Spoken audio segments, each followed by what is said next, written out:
Birthday to you. Да, Ребята, вы что? Сергеевна, трудно не сойти с ума. Катрин, знаешь что, мы тебя тут помяли немножко. Мать, ты о чем говоришь?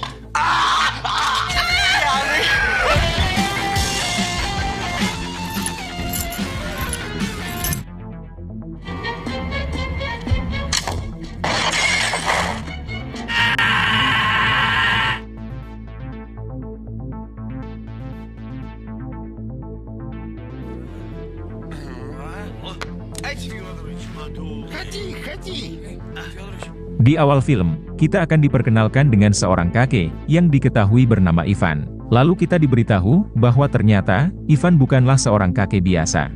Ia adalah mantan veteran Perang Dunia Kedua yang memiliki keahlian membidik dari jarak jauh, atau biasa disebut dengan sniper jitu. Ivan memiliki seorang cucu perempuan yang diketahui bernama Nikita, yang baru berusia 16 tahun. Lalu kita akan diperkenalkan dengan 3 orang pemuda yang merupakan anak orang-orang penting, yaitu Doni yang merupakan anak seorang jenderal polisi. Kemudian ada Aldo yang merupakan putra seorang sekjen pajak. Yang terakhir ada John yang merupakan putra seorang mantan bupati. Mereka bertiga ini sering nongkrong di rumah Doni yang berada tak jauh dari rumah si kakek Ivan. Ketiganya suka membuat onar, mabuk-mabukan, mengkonsumsi narkoboy, dan memperkaos gadis-gadis polos. Aksi mereka sudah sangat meresahkan seluruh warga di kompleks tersebut. Meski sering tertangkap dalam melakukan setiap tindakan kriminal, namun ketiga pemuda ini selalu bebas dari jeratan hukum. Semua itu tak terlepas dari status orang tua mereka yang merupakan pejabat negara.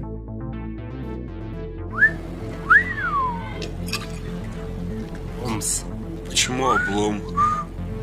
Простите, поехал лучше в центр, там девок с ними. Target mereka kali ini adalah Nikita, yaitu cucu si kakek Ivan. Mereka bertiga berencana akan membobol gawang Nikita, yang sama sekali belum pernah dicocol sedikit pun. Pada hari itu, kebetulan Nikita sedang melintas di depan rumah Doni. Ternyata Nikita kenal dengan Doni yang merupakan teman sekolahnya.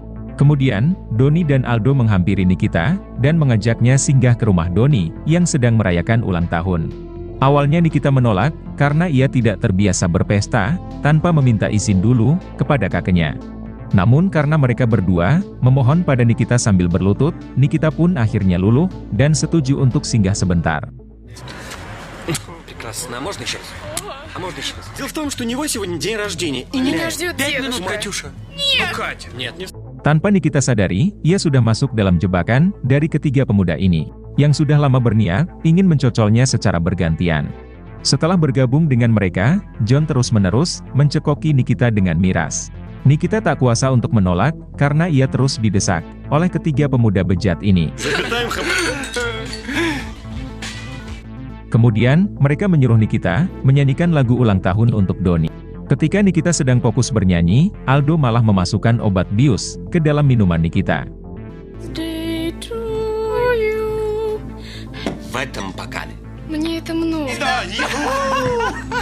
Tak lama setelah meneguk minuman tersebut, Nikita merasa pusing dan pamit untuk pulang. Akan tetapi, Nikita dihalangi oleh ketiga pemuda bejat ini. Mereka malah menuntun paksa Nikita masuk ke dalam kamar. Kemudian, Nikita pun dicocol secara bergantian. Ребята, вы что? Сергеевна, трудно не сойти с ума. Nikita yang dalam keadaan lemah, hanya bisa pasrah saat gawangnya dibobol berkali-kali. Mereka bertiga akhirnya puas membobol gawang Nikita selama lebih dari 3 jam. Nikita pun dibiarkan pulang sendiri dalam keadaan tubuh yang lunglai. Aldo lantas memberi Nikita uang berjumlah $100 sebagai uang tutup mulut. Катрин, знаешь что, мы тебя тут помяли немножко. Полтинник Горюнов. Akan tetapi, Nikita langsung membuang uang tersebut. Setelah kejadian ini, Doni mulai merasa khawatir kalau Nikita akan buka mulut membongkar perbuatan bejat mereka. Menanggapi hal itu, John lantas mengatakan kalau Nikita adalah anak yatim yang hidup miskin. Nikita hanya mempunyai seorang kakek yang sudah tua renta, yang kalau berjalan saja bahkan tidak begitu kokoh. Aldo menambahkan, kalaupun Nikita melapor ke polisi, mereka pasti akan lolos lagi dari jeratan hukum, seperti yang sudah-sudah. Mengingat, ayah Doni adalah seorang jenderal polisi. Singkat cerita, Nikita sampai ke rumahnya, dan langsung melapor kepada kakek Ivan, terkait dirinya, yang telah diperkaos, oleh ketiga pemuda begundal, yang tak lain, adalah tetangganya sendiri. Nikita menyebutkan nama ketiga pemuda itu, yang tak lain adalah John, Doni dan juga Aldo. Mengetahui akan hal itu, tentu hati Ivan merasa sangat hancur. Ia tak terima, cucunya dilecehkan seperti ini. Dalam keadaan emosi, Ivan pun bergegas, menemui ketiga pemuda tersebut, bermaksud untuk menghajar mereka. Namun di tengah perjalanan, Ivan dihampiri tetangganya yaitu Johan, yang merupakan seorang polisi. Johan bertanya, kenapa Ivan tergesa-gesa, dan tampak sedang emosi. Ivan lantas menceritakan, terkait cucunya yaitu Nikita, yang telah diperkaos tiga pemuda bejat, yaitu John, Aldo dan juga Doni. Mendengar hal itu, Johan pun semakin murka pada ketiga pemuda bejat tersebut yang selalu membuat onar. Dan setiap kali tertangkap, mereka akan lolos begitu saja, berkat pengaruh orang tua mereka. Tapi kali ini, Johan berjanji akan membuat mereka mendekam di penjara. Johan meminta Ivan untuk memfoto keadaan Nikita sekarang untuk dijadikan sebagai bukti. Johan juga menyarankan, sebaiknya Ivan tidak main hakim sendiri. Biar dirinya saja yang menangani kasus ini sesuai hukum yang berlaku. Ternyata Johan kenal dengan sosok Ivan di masa lalu, yang merupakan sniper jitu, dan juga seorang petarung handal. Saat masih muda, Ivan tidak akan segan-segan membrutal, saat ia sudah sangat murka. Tetapi itu dulu, sekarang Ivan sudah lanjut usia, dan tidak akan mungkin bisa menang, dalam melawan ketiga pemuda tersebut. Apalagi ketiga pemuda tersebut, adalah anak dari aparatur negara. Jika Ivan salah langkah sedikit saja, bisa-bisa, Ivan dan cucunya lah, yang mungkin, akan mendekam di penjara. Что же она будет носить? Же баба Ну, стала. не. Malam itu juga, Johan bersama pasukan polisinya, menggerebek rumah Doni, guna meringkus ketiga pemuda tersebut. Johan sengaja menyamar sebagai begundal, agar ketiga pemuda begundal ini, bersedia membuka pintu rumahnya. Setelah pintu itu terbuka, mereka bertiga langsung diringkus. Дима, ты о чем говоришь? Девочку насиловали! Kemudian, rumah itu pun digeledah, guna mencari barang bukti di TKP. Saat tengah diinterogasi, Doni sempat mengancam Johan. Kalau ayahnya yang seorang jenderal polisi, pasti akan memberi Johan pelajaran. Menanggapi ancaman tersebut, Johan bukannya takut, ia malah semakin bersemangat, dalam menyiksa mereka bertiga. Это получите! Выросла. Да просто вся в крови! Дали показания, уже подписали.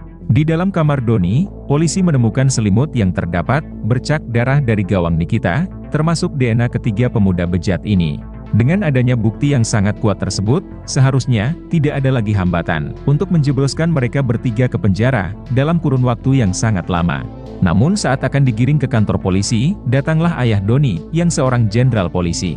Si jenderal mencoba menyuap Johan dengan uang $500.000. Supaya Johan melepaskan ketiga pemuda ini, sekaligus menghanguskan barang bukti di TKP. Akan tetapi, Johan menolak, dan tetap akan menjebloskan mereka bertiga ke dalam jeruji besi. Tak putus asa sampai di situ, si jenderal kembali menyuap Johan, yaitu dengan uang $1 juta, sekaligus naik jabatan sebagai seorang kapten.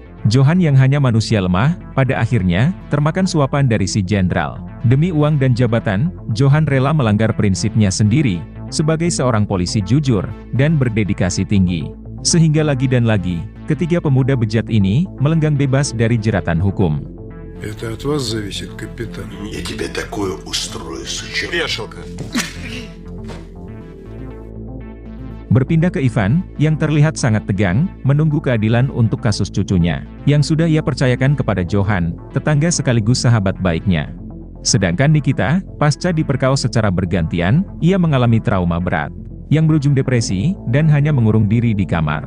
Ivan yang khawatir dengan kondisi cucunya tersebut, ia pun berinisiatif mendatangkan seorang psikiater. Dan setelah diperiksa, si psikiater mengatakan kalau kondisi fisik dan mental Nikita dalam keadaan baik-baik saja. Bahkan tidak lama lagi, Nikita sudah bisa kembali beraktivitas seperti biasanya. Kemudian, Ivan memberitahu Nikita bahwa ibunya yang bekerja di luar negeri akan segera kembali untuk menjenguk Nikita. Akan tetapi, Nikita yang masih syok tampak tak begitu bersemangat mendengar kabar bahagia tersebut. Kemudian, Ivan mengajak Nikita ke kantor polisi untuk mencari tahu kelanjutan kasus Nikita. Tanpa Ivan ketahui bahwa kasus tersebut sudah ditutup, dan bahkan bukti di TKP juga sudah dihanguskan. Singkat cerita, Ivan dan juga Nikita sudah sampai ke kantor polisi. Kemudian, Nikita diminta untuk masuk ke ruang penyidik. Sedangkan Ivan diminta menunggu di luar. Akan tetapi, Nikita malah dilecehkan secara verbal oleh si penyidik. Si penyidik ini menyebut kalau Nikita sengaja memfitnah ketiga pemuda tersebut yang merupakan anak-anak orang kaya. Si penyidik menyebut Nikita lah yang merayu mereka, kemudian menjebak mereka untuk mendapatkan uang. Обиделись. Напрасно. Яйца. Mendengar intimidasi dari si penyidik, tentu membuat mental Nikita semakin kacau. Usut punya usut, ternyata si penyidik ini adalah antek-antek si jenderal. Si penyidik sengaja menyudutkan Nikita dengan membalikkan fakta kalau Nikita lah pelakunya, sedangkan ketiga pemuda tersebut hanya korban semata. Если я это выдумала, я не знала, что мне делать. Не знала об Словом? этом. Ничего. Singkat cerita, Ivan dan Nikita kembali ke rumah. Ivan sangat menyesal telah membawa Nikita ke kantor polisi, yang bukannya menyelesaikan masalah yang ada, tapi malah menambah masalah yang baru. Karena Nikita yang sudah sembuh, kejiwaannya malah kembali terganggu sepulang dari kantor polisi. Ivan juga kecewa dengan Johan, yang sampai saat ini masih belum bisa menangkap ketiga pelaku. Bahkan Johan seakan lepas tangan begitu saja akan kasus yang sudah dilimpahkan kepadanya. Sampai pada akhirnya, Ivan berencana akan membawa kasus cucunya tersebut langsung ke pengadilan pusat. Lalu di sore harinya, Ivan yang kebetulan melintas di depan rumah Doni malah dibuat tambah sakit hati. Melihat kelakuan ketiga pemuda ini yang masih menghirup udara bebas, sembari mabuk-mabukan, dan juga mengkonsumsi barang haram. Bahkan sembari tertawa, mereka meminta Ivan menyampaikan salam mereka kepada Nikita, yaitu cucu perempuan Ivan yang sudah pernah mereka cocol secara bergantian. Ivan yang sendiri dan tanpa senjata, ia pun hanya bisa diam, sembari menahan dendam yang mendalam.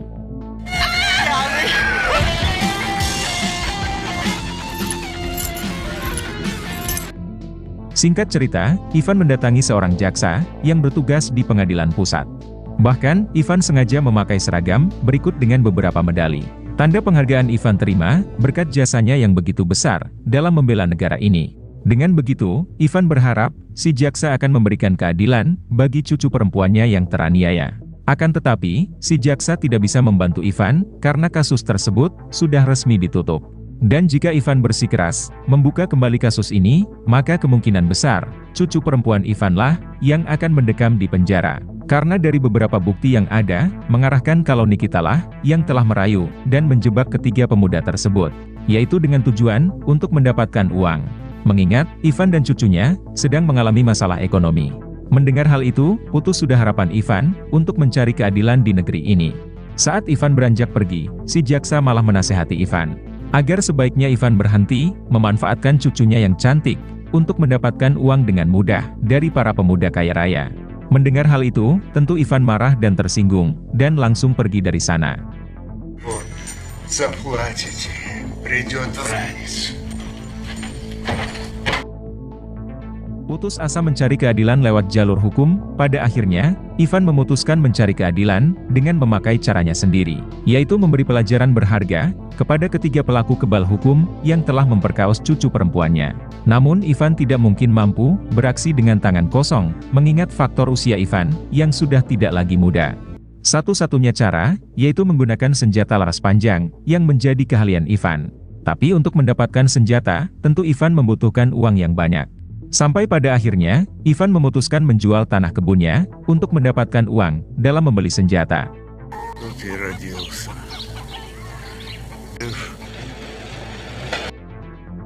Sekembalinya ke rumah, Nikita memberitahu Ivan bahwa tadi siang, si jenderal mendatangi Nikita, yaitu meminta maaf secara langsung dan memberikan uang kompensasi sejumlah $500.000. Mengetahui akan hal itu, sontak Ivan menjadi tambah murka. Karena berapapun jumlah uang yang diberikan oleh si jenderal, tidak akan pernah bisa membayar harga diri Nikita yang sudah terlanjur direnggut paksa. Kemudian, Ivan mendatangi si jenderal di rumahnya, sembari melempar uang tersebut. Ivan mengatakan, seluruh harta si jenderal tidak akan pernah bisa memulihkan harga diri cucunya yang sudah tercoreng. Di keesokan harinya, Ivan berpamitan kepada Nikita untuk mendatangi posko militer, menemui teman lamanya. Padahal ternyata, tujuan Ivan mendatangi posko tersebut tak lain untuk membeli senjata sniper. Sampai pada akhirnya, John bertemu dengan seorang tentara yang berbisnis senjata ilegal. Tanpa membuang waktu lagi, Ivan langsung mengutarakan maksudnya, yaitu membeli senjata sniper. Kemudian, Ivan dibawa ke markas penyimpanan senjata, dan disuruh memilih senjata jenis apapun yang ia inginkan. Ivan yang seorang mantan sniper G2, tentu sudah sangat paham jenis senjata sniper terbaik. Kemudian, Ivan kembali melatih kemampuan membidik dari jarak jauhnya yang sudah lama ia tinggalkan. Setelah 2 kali mencoba, ternyata kemampuan Ivan masih sama seperti yang dulu. Нет, бать, так не в сердце.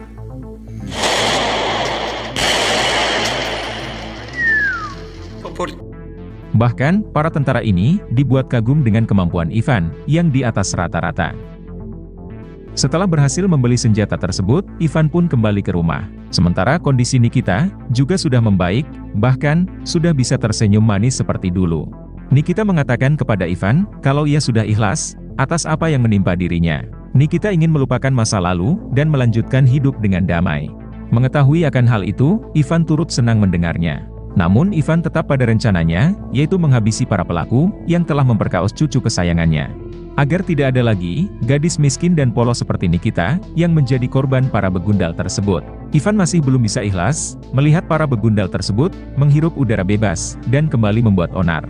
Meskipun misinya tersebut tidak ada satu orang pun yang tahu, termasuk Nikita sendiri. Selesai makan siang, Ivan langsung menyusup ke dalam rumah tetangganya yang sedang kosong. Kebetulan tetangga Ivan sedang bepergian keluar kota selama 2 minggu.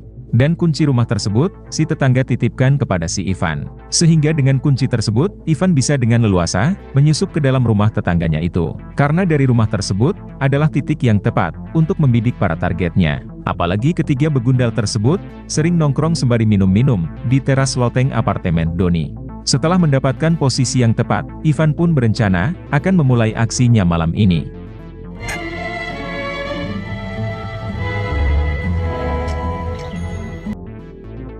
Sekembalinya ke rumah, ternyata ibu Nikita sudah pulang dari luar negeri. Ternyata kepulangan ibu Nikita bukan untuk menjenguk si putri yang baru saja timpa musibah, tetapi untuk meminta warisan kepada Ivan yang baru saja menjual tanahnya. Bahkan, untuk menarik hati Ivan, ibu Nikita sengaja membelikan si ayah sehelai baju baru dari luar negeri. Mengetahui akan hal itu, tentu Ivan merasa sangat kecewa, dan ia lantas mengusir ibu Nikita. Ты чё такие бабки паришь?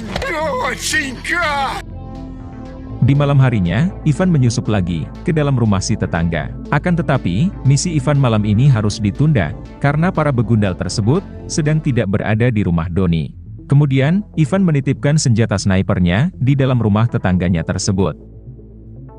Lalu di keesokan harinya, Ivan ngumpul bersama dengan para tetangga sekitar, yaitu untuk mengintai ketiga begundal, sekaligus untuk mencari alibi, agar nantinya ia tidak dicurigai.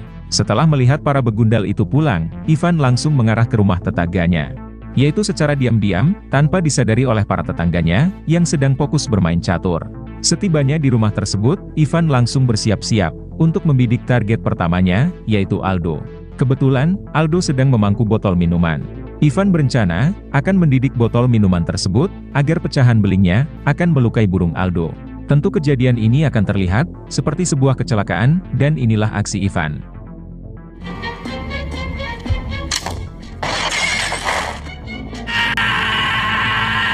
Alhasil burung Aldo, yang telah membobol paksa gawang cucunya, kini sudah tidak lagi berfungsi, bahkan sudah tidak berbentuk lagi. Setelah misinya berhasil, Ivan bergegas kembali bergabung bersama para tetangganya, tanpa ada satu orang pun yang menyadari. Sementara itu, John dan juga Doni terlihat sangat panik melihat burung kawannya yang sudah dalam kondisi hancur. Kemudian, Aldo bergegas dilarikan ke rumah sakit.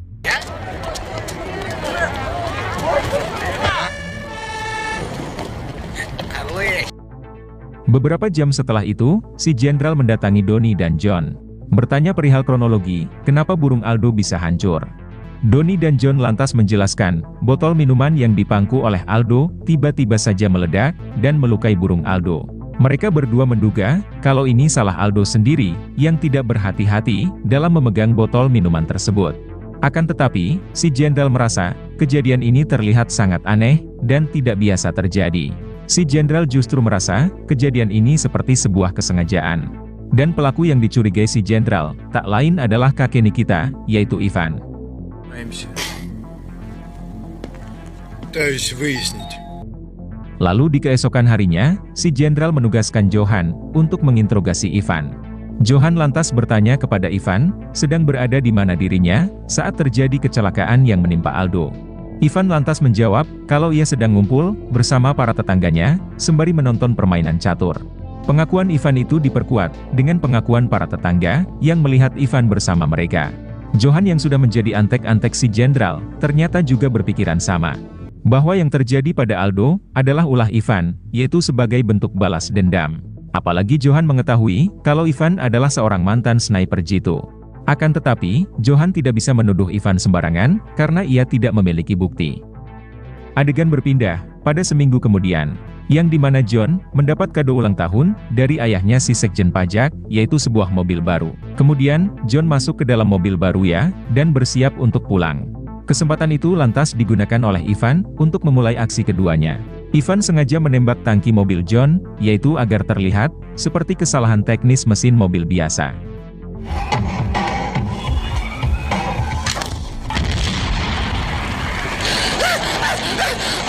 Setelah berhasil menyelesaikan misinya, seperti biasa, Ivan bergegas berbaur dengan kerumunan, yaitu untuk mencari alibi. Sementara kondisi John saat ini ternyata lebih parah dari Aldo. Bukan hanya burungnya saja yang hangus terbakar, sebagian tubuh dan muka John juga mengalami luka bakar yang sangat parah. Di sana juga ada Johan, yang justru semakin curiga kepada Ivan. Bahwa kecelakaan yang menimpa John adalah ulah Ivan, seperti yang terjadi pada Aldo. Namun lagi-lagi, Johan tak bisa sembarangan menuduh Ivan, karena tidak ada bukti yang kuat.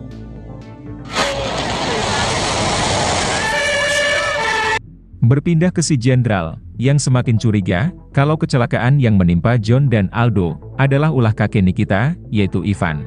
Atas dasar itulah, si Jenderal meminta Doni, untuk tetap berada di dalam rumah. Karena si Jenderal yakin, kalau target Ivan selanjutnya, adalah putra si Jenderal, yaitu Doni. Mendengar hal itu, Doni menjadi panik dan ketakutan. Doni khawatir, kalau burungnya juga akan hancur, sama seperti burung kedua sahabatnya, yaitu Aldo dan John. Karena jika burung mereka hancur, otomatis masa depan mereka juga akan hancur. Sebelum hal itu sempat terjadi, Doni lantas mendesak si ayah untuk segera membungkam Ivan. Berpindah ke Johan, yang berinisiatif untuk menyelidiki rumah Ivan, guna mencari petunjuk. Setibanya di rumah Ivan, Johan lantas beralasan kalau kedatangannya hanya untuk melihat keadaan Nikita. Saat Nikita ke dapur untuk menyiapkan minuman, Johan mulai menggeledah rumah tersebut, yaitu untuk mencari senjata sniper Ivan. Akan tetapi, Johan tidak menemukan apa-apa. Namun perhatian Johan tertuju pada sebuah kunci yang tergantung di dinding rumah tersebut. Johan lantas bertanya kepada Nikita, kunci apakah itu? Nikita lantas menjawab, kalau itu adalah kunci rumah tetangganya yang dititipkan kepada Ivan. Karena si tetangga sedang pergi keluar kota selama 2 minggu. Mengetahui akan hal itu, sontak Johan pun curiga, kalau senjata sniper milik Ivan, disembunyikan di rumah si tetangga. Sementara itu, si Jenderal memberikan senjata kepada Doni, yaitu untuk berjaga-jaga. Siapa tahu Ivan tiba-tiba muncul, untuk menyerang Doni. Ternyata si Jenderal sudah mengetahui kalau Ivan adalah mantan seorang sniper jitu. Si Jenderal menjadi sangat yakin, kalau kecelakaan yang menimpa Aldo dan John, akibat tembakan dari jarak jauh, yang dibidik langsung oleh Ivan. Hal itu diperkuat dengan penemuan 2 buah peluru di TKP kecelakaan Aldo dan John. Tanpa membuang waktu lagi, si Jenderal mengajak pasukan polisinya untuk menggeledah rumah Ivan, yaitu untuk mencari senjata sniper milik Ivan. Akan tetapi, sama seperti Johan, si Jenderal dan pasukan polisinya juga tidak menemukan apa-apa. Si Jenderal langsung menginterogasi Ivan, di mana senjata snipernya ia simpan. Ivan dengan polos menjawab, kalau ia sama sekali tidak tahu akan senjata yang dimaksud oleh si Jenderal. Di saat yang bersamaan, si tetangga datang, meminta kunci rumahnya, yang ia titipkan kepada Ivan. Tanpa disangka, si tetangga pulang lebih awal dari jadwal yang sudah direncanakan, yaitu 2 minggu. Mendengar hal itu, sontak si Jenderal pun curiga, kalau di rumah si tetangga itulah Ivan menyembunyikan senjata snipernya. Si jenderal langsung membawa pasukan polisi untuk menggeledah rumah si tetangga. Si jenderal juga turut membawa Ivan agar tidak melarikan diri. Semua tempat telah digeledah, tapi mereka tak menemukan apa-apa. Tinggal satu tempat yang belum digeledah, yaitu lemari baju. Ivan terlihat sangat panik saat lemari itu akan digeledah. Namun setelah lemari itu digeledah, mereka masih belum menemukan senjata sniper yang mereka cari. Tentu Ivan merasa heran, kemana hilangnya senjata tersebut. Karena sebelumnya, di dalam lemari tersebutlah, Ivan menyimpan senjata snipernya. Kemudian, si jenderal mengacam Ivan. Jika Ivan berani menyakiti putranya, si jenderal tidak akan segan-segan untuk menghabisi Ivan dan cucunya. Menanggapi ancaman dari si jenderal, Ivan pun menjadi emosi. Hingga secara spontan Ivan menjawab, kalau si jenderal sudah terlambat untuk melindungi putranya. Mendengar hal itu, si jenderal pun panik, dan bergegas pulang ke rumah, untuk melihat keadaan putranya. Setibanya di rumah, si jenderal langsung menggedor pintu kamar Doni. Akan tetapi, Doni tak kunjung membukanya. Kemudian, si jenderal menembak kunci pintu tersebut, hingga inilah yang terjadi.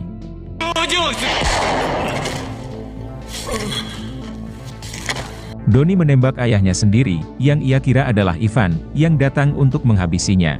Tak sengaja menghabisi ayahnya sendiri, menyebabkan Doni mengalami gangguan mental. Sehingga pada akhirnya, ia dimasukkan ke dalam rumah sakit jiwa. Lalu di keesokan harinya, Johan mengajak Ivan bertemu di sebuah tempat. Kemudian, Johan mengembalikan senjata sniper milik Ivan. Ternyata Johanlah yang memindahkan senjata tersebut dari lemari rumah tetangga Ivan. Kemarin saat berkunjung ke rumah Ivan, Johan mengambil kunci rumah tetangga Ivan. Kemudian, ia menyusup ke dalam rumah si tetangga dan memindahkan senjata milik Ivan. Setelah itu, Johan menaruh kembali kunci rumah tersebut ke dinding rumah Ivan. Hal itu Johan lakukan karena ia sudah mengetahui rencana si jenderal dan pasukan polisi yang akan menggeledah rumah Ivan guna mencari senjata sniper tersebut. Tujuan Johan membantu Ivan tak lain untuk menebus kesalahannya, karena telah melepaskan para begundal tersebut demi uang dan jabatan yang dijanjikan oleh si jenderal. Johan pada akhirnya sadar bahwa menegakkan keadilan untuk Nikita dan nilai persahabatannya dengan Ivan ternyata jauh lebih penting daripada uang dan jabatan.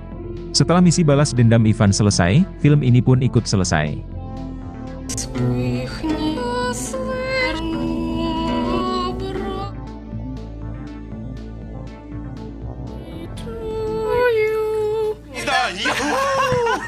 Ребята, вы что? Сергеевна, трудно, не сойти с ума.